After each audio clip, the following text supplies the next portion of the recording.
Hello friends,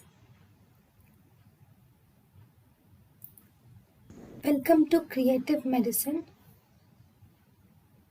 In this lecture, we will learn about Reason for radiation of pain to the medial side of the thigh in ovarian cancer. In ovarian cancer, pain radiates to the medial side of the thigh because of the pressure on the obturator nerve which is present lateral to the ovary. This pressure is present because of the ovarian mass. So because of the pressure of ovarian mass over the obturator nerve, there is pain on the medial side of the thigh, because this obturator nerve will supply the medial side of the thigh. thank you and thank you for watching.